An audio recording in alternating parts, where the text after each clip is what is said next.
vitu vingi vinatokea hapa kwa maombi, tunafichua. Na nisema uchawi wa mji huu ni wadudu, panya, mende, panya wadogo, nani, konokono, mjusi mkubwa na mdogo, wale wadogo. Na ukitaka kujua kwamba anatumika, ukimwona we muwe mmoja, utaona ukiona na mwingine ni kama mtu tu, akikuona anaanza kukimbia kabla hujafanya chochote, kwa sababu ukijua, na wao wanajua kwamba huyu ametujua sisi. Sasa ulimwengu wa roho una mambo mengi. Sasa hayo yote wachache, na Paulo alisema wachache wanayo, na alisema kwa sehemu mambo ya roho, aliongea kwa sehemu, kuna sehemu hajaisema, kwa sababu hata yale machache hawakumuelewa. Akajua nikiendelea naweza nikakosa watu, wacha niishie hapa kusema habari za roho. Akaingia rohoni, pendaneni. Akaenda kwenye upendo, akataka watu pendane, tusameheane, tuishi kwa msamaha. Maana aliona ndio rahisi kidogo kuliko akiendelea kusema habari ya mambo ya nini, ya rohoni. Maana huko ndiko kuliko jaa kila kitu. Huko ndio kwenye vita. Vita vyetu sisi ni si vya damu, bali ni nini? Ni katika.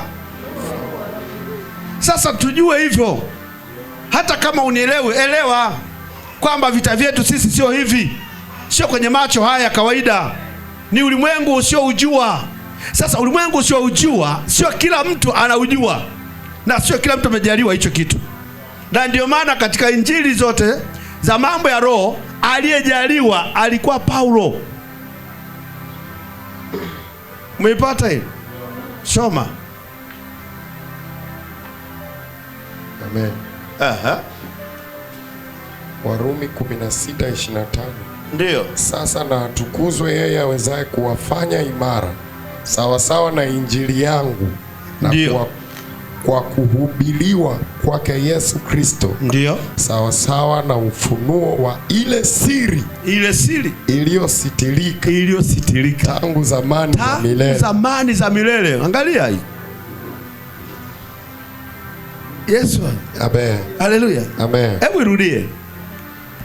Sasa na atukuzwe yeye awezaye kuwafanya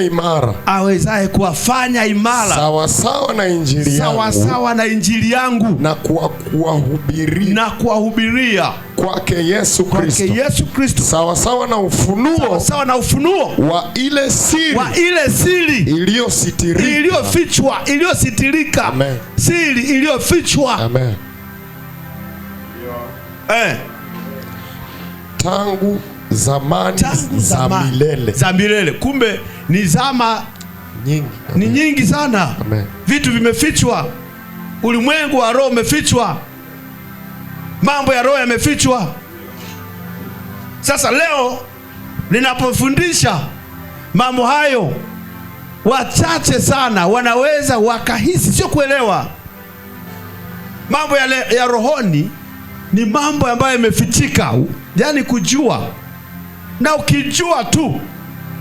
ukijua wewe ni mshindi. Amen.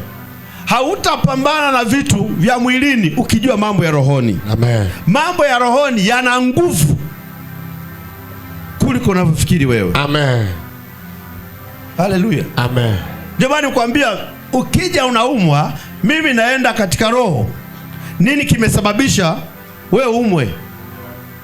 Nini kimesababisha hicho kitokee? Hata siku ile anakuja Edison mwenyewe, amekuja na vichomi vimemkuta shambani, naye amekuja. Kwani ujasiri alikuwa nao? Unaweza kusema alikuwa askari? Wala alikuja hapa naye hoi,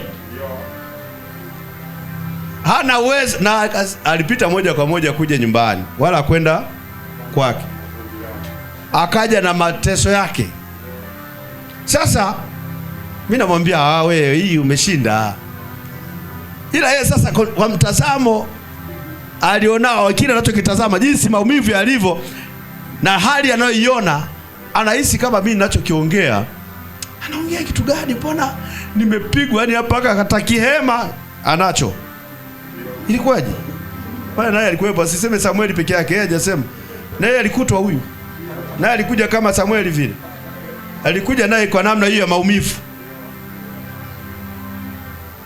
Ninamwambia wewe uko safi, umeshashinda. Ananiangalia.